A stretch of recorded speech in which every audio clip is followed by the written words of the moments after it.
humanos, sejam todos muito bem-vindos ao canal Mentes Alinhadas. Eu sou Eliane Luiz e hoje nós vamos dar continuidade à leitura das cartas de Cristo. Enquanto conversava com meus discípulos, via suas reações refletidas em seus rostos. Toda dúvida havia desaparecido. Havia agora um resplandecer de luz de compreensão e alegria. Esses jovens tornaram-se fiéis entusiastas e exclamaram: "Estas sim são boas novas." Entretanto, após a aceitação de tudo o que eu dissera, houve momentos em que se perguntavam se seria verdade tudo aquilo que eu havia dito. Entendi aquilo. Dispor-se a desfazer-se da imagem de Jeová, tão profundamente gravada em suas mentes, requeria uma grande dose de coragem. Havia momentos em que falavam entre si e questionavam quem era esse homem que pretendia tais maravilhas. E se viessem comigo e afinal eu fosse realmente um mensageiro de Satanás? Eles seriam severamente castigados por Jeová. Eles tinham muito a perder. Sua posição na sociedade como jovens, homens sóbrios e trabalhadores, sua reputação como comerciantes e artesãos, a perda de suas rendas e o maior obstáculo de todos, a provável ira e rejeição de suas famílias. O que eles receberiam em troca? Disse então que eu não podia fazer nenhuma promessa terrena por sua ajuda na propagação do Evangelho da Boa Nova.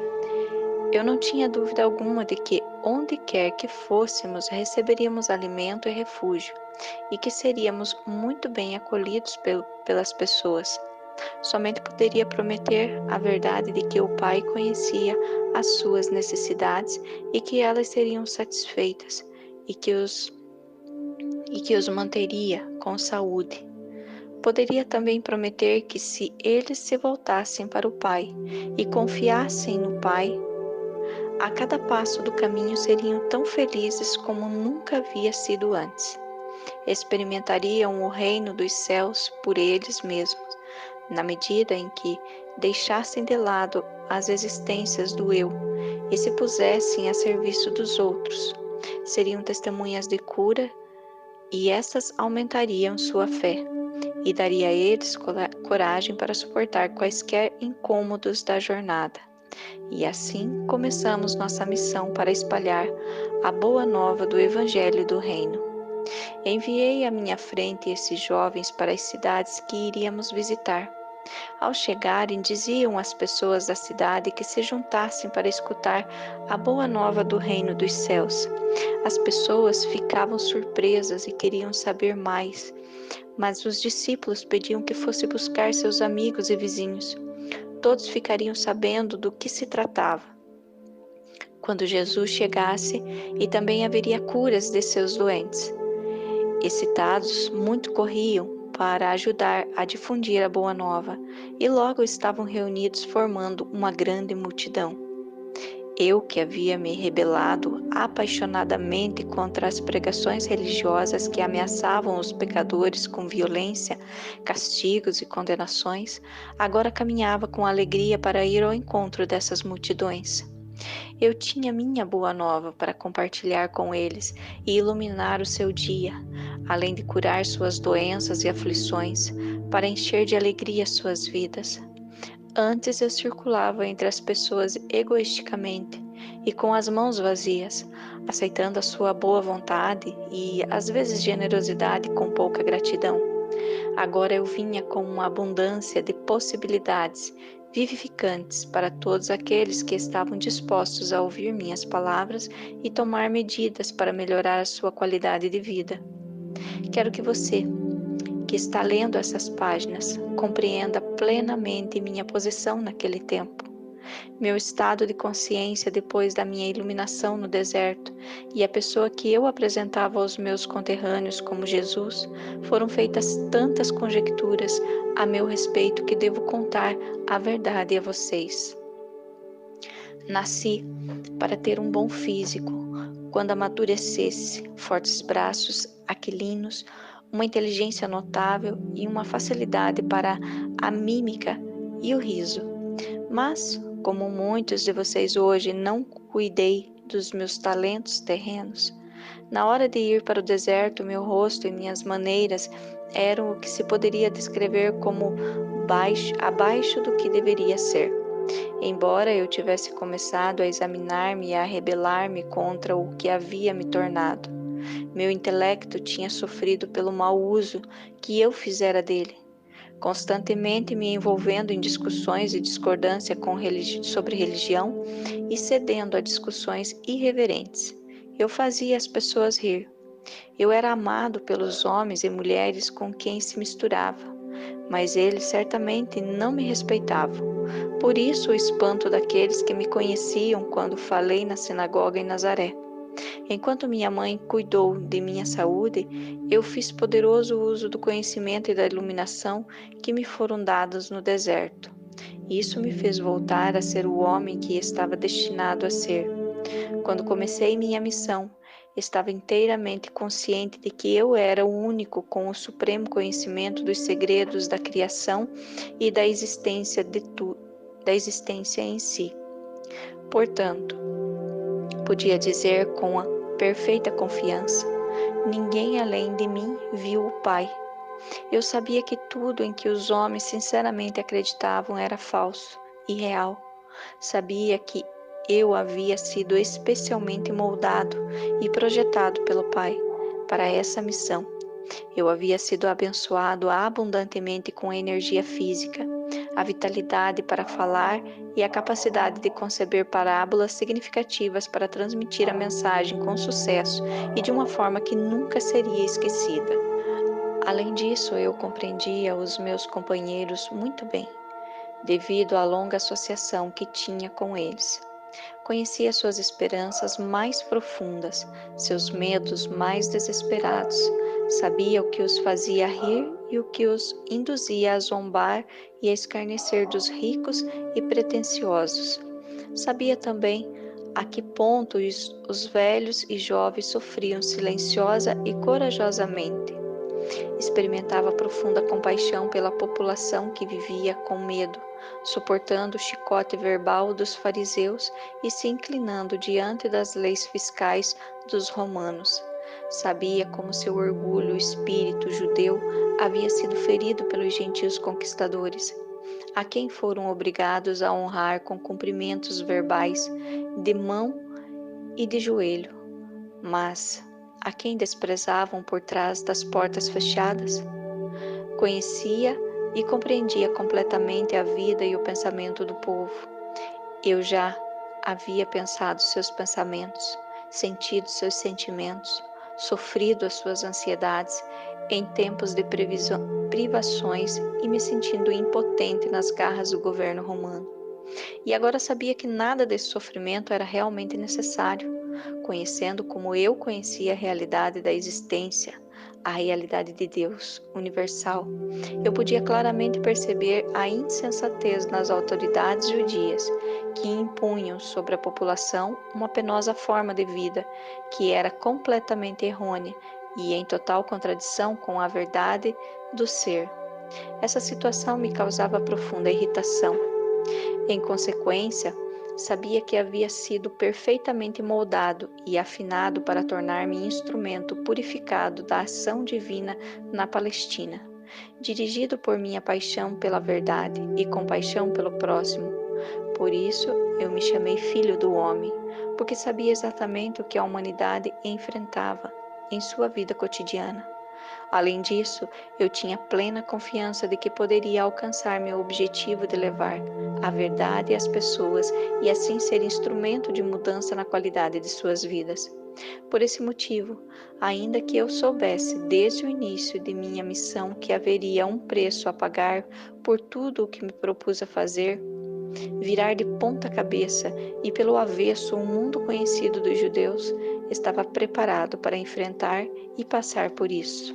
Não poderia escapar, porque amava as pessoas com o amor do Pai, que fluía do meu coração e ser, pois o Pai, amor e a essência do dar dando-se Ele mesmo no ser existência visíveis, no crescimento, proteção, nutrição, cura e satisfação de todas as necessidades da criação tornada visível. Eu sabia que era o presente de salvação do Pai para as pessoas, para o mundo, e não com eles supuseram e ensinaram durante séculos a salvação do castigo imposto aos pecadores por um Deus irado. Mas, para salvar as pessoas da repetição diária dos mesmos enganos do pensamento errôneo, pensamento esse que criou seus infortúnios, pobreza, doença e miséria. Porque amava tão profundamente a raça humana, eu estava preparado para ensinar e curar, desafiando os sacerdotes judeus. Estava disposto a morrer na cruz pelo que verdadeiramente tinha visto no deserto.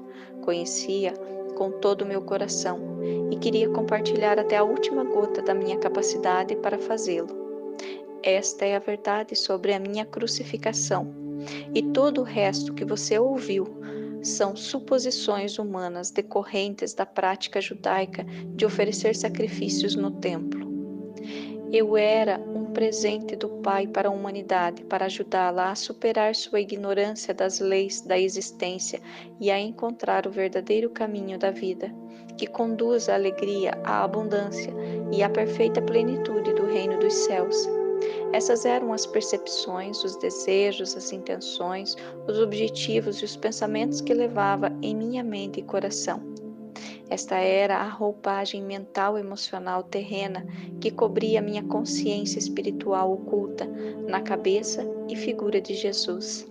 Essa aí era a minha consciência espiritual canalizada nos pensamentos e sentimentos que me impulsionaram a empreender uma jornada de 3 anos, para levar às pessoas aquilo que eu acreditava plenamente ser o resgate final de sua própria forma cega de pensar e sentir, a qual criava suas próprias vidas turbulentas. Eu verdadeiramente acreditava que se pudesse demonstrar às pessoas tudo aquilo que me havia sido dado a compreender, perceberiam sua loucura anterior e se esforçariam por mudar sua forma de pensar e colocar o pé na direção do caminho da vida que conduz ao reino dos céus.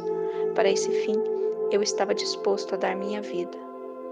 Por causa da interpretação errônea atribuída à minha missão pelos mestres judeus, minha verdadeira mensagem foi distorcida até não ser mais reconhecida.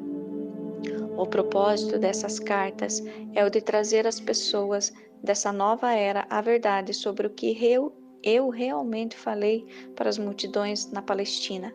Portanto, voltando ao relato daquela época, deixe-me retroceder a um dia especial que deu frutos entre meus ouvintes e que produziu uma impressão duradoura nas mentes dos meus discípulos.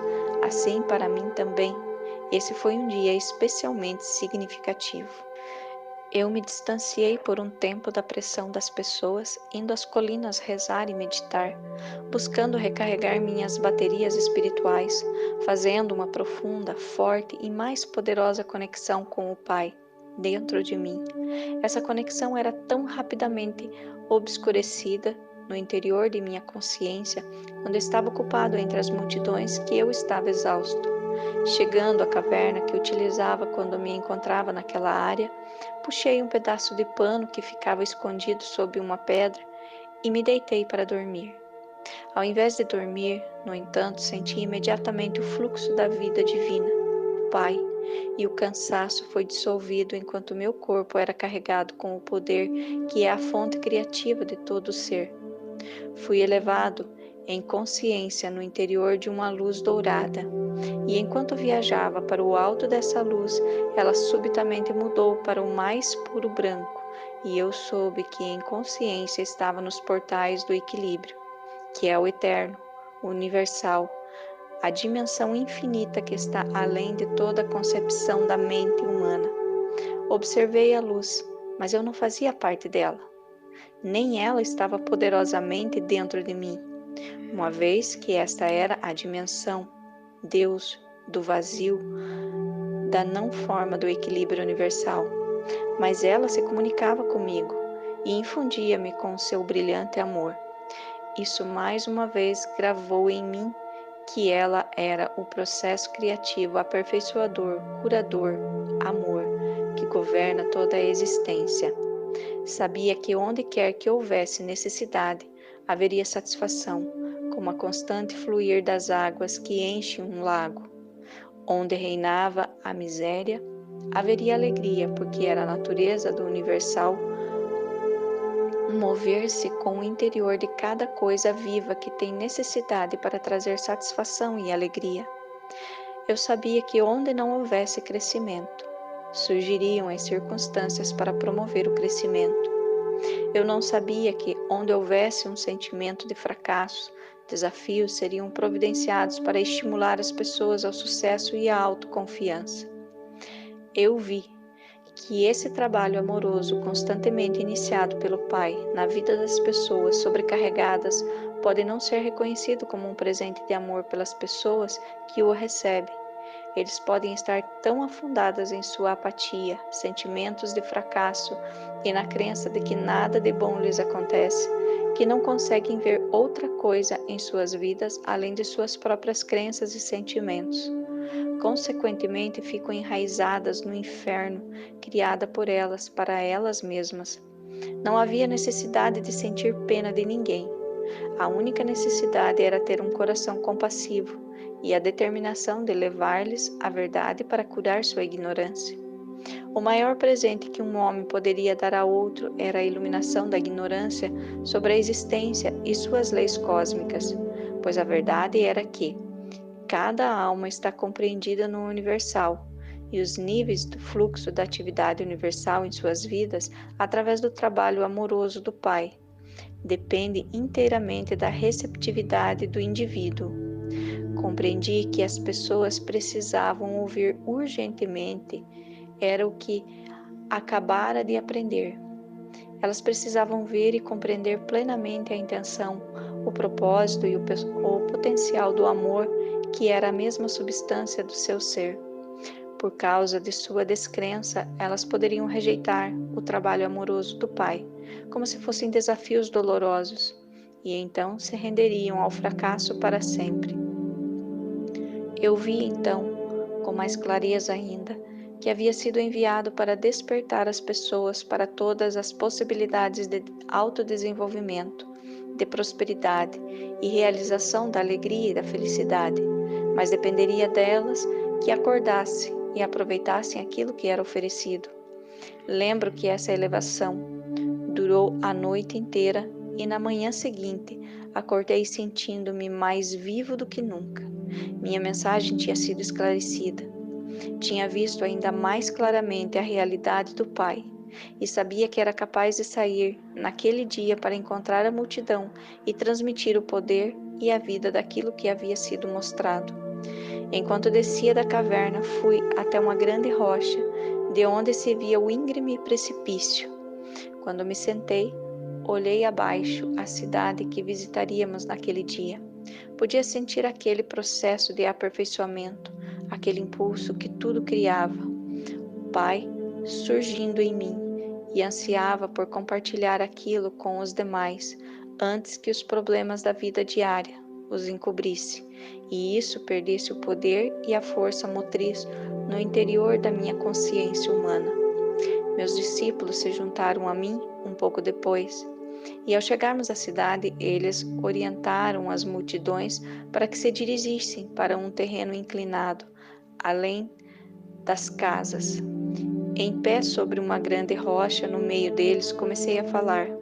Descobri que a paixão, a alegria, o desejo, a veemência e a convicção vertiam espontaneamente nas palavras que pronunciava. Vocês estão extremamente cansados e pressionados. Suas tarefas se tornaram mais pesadas à medida que envelhece. O estômago fica vazio com frequência. Suas roupas estão puídas. As pessoas irritam vocês e sentem que não há fim para os problemas e aflições de espírito. Mas esta não é a verdade referente às suas existências. Suas vidas foram destinadas a ser muito diferentes. Se pudessem ver além dos seus sentimentos, se pudessem elevar suas mentes para fazer contato com o Pai dentro de vocês, poderiam ver e saber qual deveria ser o estado de suas existências. Perceberiam que foram criados para desfrutar da abundância, da proteção, da boa saúde e da felicidade. Mas como vocês vivem cotidianamente suas vidas com medo do bem e do mal, acreditam e esperam essas coisas mais do que acreditam que o Pai é a vida e amor, abundantes em vocês, que provê todas as coisas necessárias para a saúde e o bem-estar. São justamente as experiências que mais temem aquilo que atrai para suas vidas e seus corpos. São as suas crenças a respeito do bem e do mal que obscurece, turvam tudo o que o Pai tem reservado para vocês. Se acreditarem no Pai, amor. Vocês julgam o seu hoje e esperam do seu amanhã o mesmo que experimentaram no passado. Em consequência, seus males de ontem são continuamente repetidos no futuro. Vocês estão escravizados por suas memórias e crenças inabaláveis de que o que aconteceu no passado deve voltar a acontecer para oprimi-los e feri-los. Não precisam curar seus corpos ou tentar melhorar suas vidas, precisam curar suas crenças. Já disse a vocês que não existe nada sólido sob o sol. Se pudessem curar as suas crenças e alinhá-las com a verdadeira intenção do Pai para com vocês, as crenças errôneas que governam seus corpos e vidas se dissolveriam como névoa ao sol. Cada circunstância de suas vidas se voltariam imediatamente para a intenção divina que está por trás de toda a criação. Vocês comprovariam que para cada dificuldade, para qualquer necessidade, de qualquer tipo, há sempre um meio para pôr fim às dificuldades. Há sempre alguma coisa na cesta para atender às suas necessidades. O que acreditam que acontece quando os doentes vêm a mim e põem minhas mãos sobre eles? Estou pensando em doença? Estou querendo saber se a pessoa será curada? Tenho medo de que o Pai esteja dormindo ou tão distante que não possa ouvir-me? Não. Se meus pensamentos fossem incrédulos como esses, não haveria cura. Quando a pessoa se aproxima de mim pedindo que a cure, imediatamente me alegro porque sei que o poder que é o Pai está em mim preparado e aguardando para curar no momento que eu assim pedir. Eu agradeço porque sei que a vontade do Pai é a saúde e não a doença. Portanto, rezo para que a vontade do Pai seja feita no doente. No momento em que removo a crença da doença do corpo do doente, e sei que a vontade do Pai de saúde está fluindo para o seu sistema, o mesmo se dá com a aparência da doença se transforma em realidade do Pai saúde, e o corpo recupera sua saúde novamente. A doença nada mais é do que uma baixa na vitalidade, uma redução da vida. Na parte afetada, restaure o Pai vida, na verdadeira intenção e no plano do seu sistema, e o sistema inteiro funcionará como deveria. Foi dito que Deus manda enfermidades, pragas, penúrias e destruição às nações, quando não obedecem às suas leis. Foi dito que vocês mesmos são castigados por um Deus irado por causa dos pecados que cometeram. O que é o castigo senão a maldade sob o disfarce da bondade? Eu digo a vocês que o mal não vem de Deus. Como pode Deus estar nas duas partes, no bem e no mal? É apenas em suas mentes que vocês concebem o bem e o mal.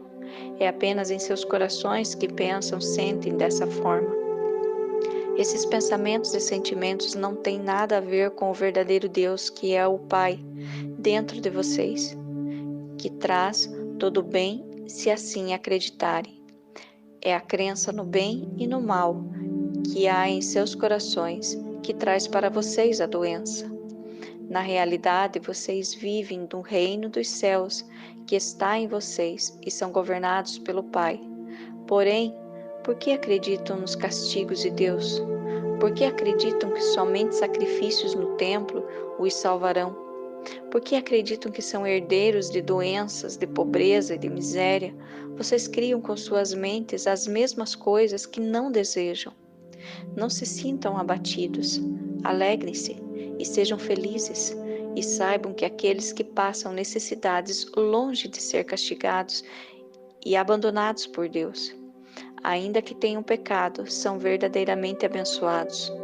O homem que não tem nada é rico no poder do Pai, se escutá-lo, confiar nele e viver nele. Quando seus estômagos estão satisfeitos, quando seus corpos conhecem o bem-estar e suas mentes e seus corações estão confortáveis, vocês não têm necessidade urgente de que o Pai torne-se ativo em vocês para satisfazer suas necessidades.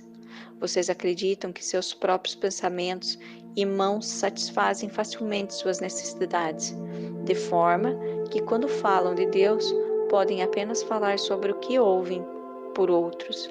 Vocês mesmos não têm nenhuma experiência direta de Deus. Considerem os riscos. Então, mergulhados, confinados, atolados em suas próprias riquezas, eles levantam de manhã e se ocupam de seus assuntos diários, sem nada saber a respeito do poder do Pai, que está nele. Ocupam-se com os seus pensamentos que aumentarão suas riquezas e reforçarão seu eu. Eles dão ordens que sobrecarregam aqueles que os servem e vivem suas vidas de acordo com suas próprias escolhas. Por isso, eles desenham sua vida limitada, e a partir do seu limitado pensamento humano que surgem as suas mentes e corações corporais, adoecem e experimentam tanta miséria como o homem que nada possui. Não percebem que estão apenas meios vivos, porque não estão em contato com a fonte da vida, o Pai dentro deles. Tampouco eles veem que muitas das coisas boas que surgem em suas vidas não são de suas próprias invenção, mas sim do trabalho amoroso do Pai escondido neles.